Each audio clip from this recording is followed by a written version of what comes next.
Olá, leitores! Quem me conhece sabe o quanto eu amo ler bons livros e desfrutar sobre boas histórias. E eu sempre procurei no YouTube e em outros lugares canais que falavam sobre livros e nós não encontramos bons canais que passam de fato um conhecimento, que passam um conteúdo, né? E eu postei um vídeo há um tempo atrás, na verdade sem nenhuma pretensão de visualização, eu postei para deixar gravado, para mim mesmo ver e lembrar da história, mas tiveram algumas visualizações, tiveram alguns engajamentos, pessoas se envolveram com o livro, buscaram saber que livro era esse. Então, depois de muito refletir a respeito, eu decidi criar esse projeto para que nós viéssemos falar sobre livros, viéssemos falar sobre os bastidores das histórias. E o que mais me toca nisso tudo, falar sobre as culturas, o quanto as culturas se entrelaçam, o quanto nós temos em comum em diversas culturas. E pegando esse gancho, eu gostaria de começar a desenvolver essa ideia falando desse livro aqui de Neil Gaiman, da mitologia nórdica, que é um livro excelente, não só muito bonito, muito bem apresentável, né? Mas esse não é um canal onde nós iremos falar sobre as capas de livros, mas sim dos seus conteúdos. Para quem não sabe, Neil Gaiman é autor da história Deuses Americanos, American Gods, que também é série da Amazon. E esse livro também vai ser tema de algum vídeo ou alguns vídeos no futuro. Então, para dar início a essa ideia, eu trouxe justamente essa perspectiva da mitologia nórdica. Por que eu gosto muito da mitologia nórdica?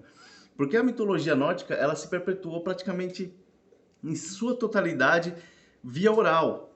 Os nórdicos, eles não escreviam, não deixavam papiros, não deixavam escritos, eles perpetuavam a sua história de forma oral. Então, essa tem uma diferença bem marcante entre a cultura nórdica, a mitologia nórdica e a mitologia grega, é que a mitologia grega você tem infinitas histórias a respeito, porque era se escrito a respeito, existem vários relatos. Já a mitologia nórdica não. A mitologia nórdica era muito presa naquele nicho, o que se entrelaça justamente com a mitologia dos celtas, né? E se nós estudarmos profundamente, nós vamos ver que existe ali uma ligação profunda entre os celtas e os nórdicos. Então, para começar essa ideia de falar sobre culturas, eu gostaria de ler um pequeno trecho que eu deixei bem grifado aqui, que fala sobre o início da criação segundo a perspectiva nórdica. Antes de falar, eu não posso deixar de dar um breve relato sobre esse livro. Esse livro é um compilado de 15 histórias nórdicas. E o mais legal é que Neil Gaiman é um grande fã, um grande admirador da mitologia nórdica. Então ele pegou poesias, histórias antigas e colocou o seu olhar, a sua característica de escrita. E ele tentou preservar ao máximo a história, mas claro, com o seu toque de escrita para que ela não ficasse pobre. Então ficaram histórias muito fantásticas, uma escrita rápida, inteligente. Inclusive ele é considerado um dos melhores escritores aí dos últimos tempos. E ele fez esse compilado de 15 histórias, como se fosse uma mini bíblia a respeito dessa cultura. Por quê? Porque ela começa com o início, a criação, e termina no Ragnarok, que é o apocalipse americano, inclusive também tema de série na Netflix. Então, para dar início sobre a criação, vocês vão perceber relatos que são semelhantes à criação de outras religiões monoteístas, né? Como a criação judaica, segundo a perspectiva judaica, cristã e também islã. Então tá aqui, grifadinho para todos verem. E começa assim. O mundo foi feito no formato de um círculo plano e ao seu redor está o oceano. Então, os conspiracionistas da internet com certeza vão amar esse trecho. E já abrindo, aproveitando esse ensejo, abrindo um parênteses a respeito, se você for pegar a criação de acordo com o que está nas escrituras, seriam as escrituras monoteístas, que nós chamamos de Torá, você vai perceber diversas semelhanças nisso, inclusive até não só nos trechos do início ali da criação, mas por exemplo em Isaías. Isaías ele fala, em Isaías 42, que Deus está sentado sobre um globo terrestre. Mas a palavra usada ali em hebraico traz uma ideia de círculo, exatamente como está escrito aqui. O mundo foi feito no formato de um círculo, então você já começa a perceber o quanto culturas que se divergem totalmente falam sobre o mesmo aspecto de formas e na linguagem diferente. Então vamos lá. Os gigantes vivem na periferia, próximo aos mares mais profundos. Para manter os gigantes afastados, eles ergueram um muro a partir dos cílios de Ymir. Então, o interessante é que aqui existem relatos também sobre gigantes. E os nórdicos não estão sozinhos nisso. Existem relatos na escritura antiga sobre os anjos, que são chamados anjos caídos, que tiveram relatos com as filhas dos homens, e deles surgiram os Néfilins, que são os gigantes ali tratados em Gênesis, e também mais profundamente no livro apócrifo de Enoque. Então você vê que são culturas diferentes, bastante diferentes, e tratam do mesmo assunto. E o mais interessante é que os gigantes, se você traçar a linhagem dos gigantes dentro das histórias nórdicas, você vai perceber que eles pertencem a uma linhagem dos deuses. Assim também como Gênesis fala que os gigantes são da linhagem dos anjos e eram retratados como deuses, como os homens famosos da época, ou também, já puxando um gancho dos gregos, eram os semideuses, os homens, os heróis da época, né? Inclusive, herói traz essa ideia quase divina, né? Continuando aqui, ergueram um muro a partir dos cílios de Ymir, construindo-o em torno da parte central do mundo. Eles batizaram de Midgard tudo que havia dentro desse muro. Olha essa conexão. As escrituras antigas falam que Deus construiu o jardim do Éden para que os primeiros homens habitassem ali.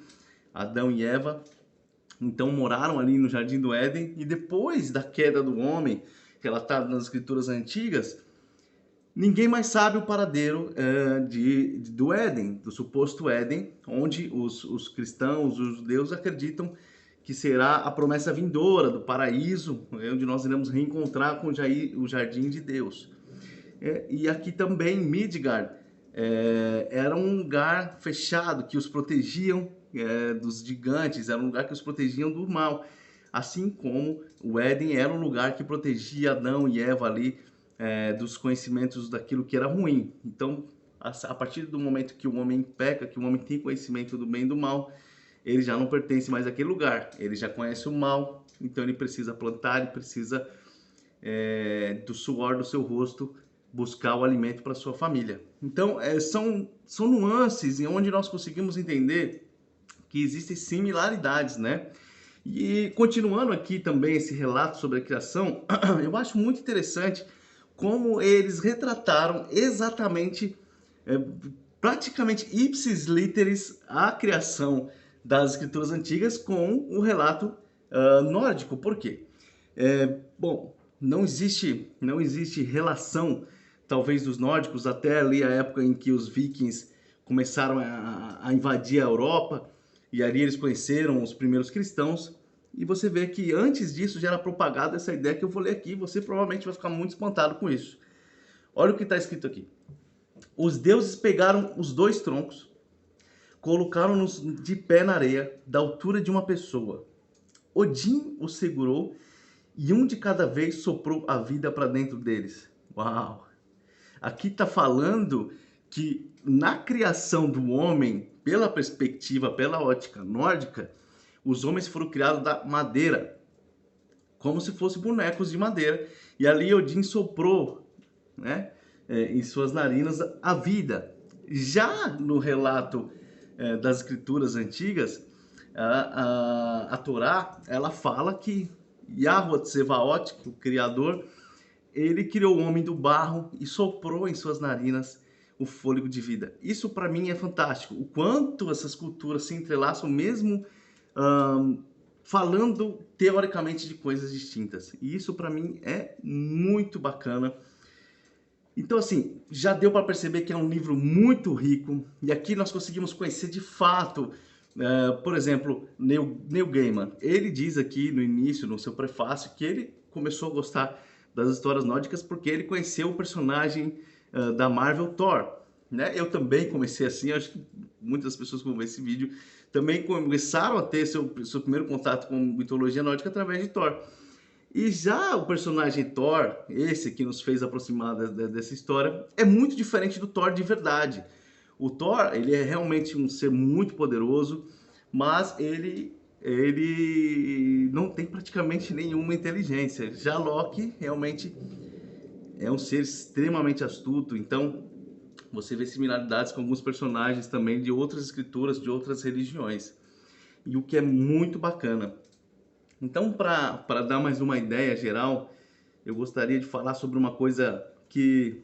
Uma das coisas que eu achei mais interessante na história toda foi saber que os nomes dados aos dias pelos americanos foi muito como uma forma de homenagear a mitologia nórdica e os deuses nórdicos. Então eu vou ler esse relato aqui para vocês entenderem. Ao que tudo indica, os deuses de Asgard se originaram na região da Alemanha. Depois se espalharam pela Península Escandinava e para os territórios dominados pelos vikings, como as ilhas Órcades e a Escócia, a Irlanda e o norte da Inglaterra, onde os invasores batizaram acampamentos em homenagem a Thor e Odin e deixaram suas marcas nos dias da semana. Tyr, o filho maneta de Odin, assim como o próprio Odin, junto a Thor e Frigga, a rainha de Asgard, deram origem à terça-feira, deram origem aos nomes ingleses dos dias da semana, respectivamente, terça-feira, Thursday, que vem de Tyr, quarta-feira, Wednesday, que é homenagem a Odin, quinta-feira, Thursday, que vem da raiz da palavra Thor, Thursday, e sexta-feira, Friday. Então, isso é muito bacana, você ter esse tipo de conhecimento, que o quanto as culturas marcaram e quanto elas são similares, né? Até se você fosse aprofundar em Odin, que é um personagem fantástico, riquíssimo, um dos contos aqui fala justamente da forma como ele abriu mão do seu olho esquerdo para obter mais sabedoria. Então aí nós conseguimos fazer algum entrelaçamento entre o fato de Horus não ter o olho esquerdo exatamente o mesmo olho, alguns personagens babilônicos também, inclusive deuses babilônicos poderosos que passaram por essa mesma perspectiva de não ter o olho esquerdo. Inclusive algumas sociedades fazem abuso disso, porque justamente trazem a ideia desses deuses antigos, né? Então é isso. Esse é o primeiro vídeo desse canal. É apenas um breve relato sobre esse livro. Eu acho que a gente pode explorar muita coisa mais sobre essa história. Logo nós vamos falar sobre o segundo livro dele aqui, que é Os Deuses Americanos, que não fala só sobre os deuses nórdicos, mas também muitos outros personagens de muitas outras religiões, enfim.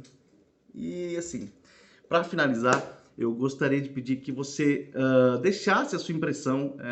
Nós estamos iniciando esse projeto, então é muito interessante que você interaja com a gente, que você dê o seu like nesse vídeo. E mais importante, que você comece a falar para nós, nos falar aquilo que você quer aprender com a gente, as curiosidades que você gostaria de saber, que tipo de livro que você lê, para que a gente consiga falar a mesma linguagem de vocês que estão aí do outro lado e a gente consiga atender a expectativa de aprendizado de cada um, tá bom? Então, a princípio é isso. Eu espero que vocês tenham gostado. Foi muito bacana.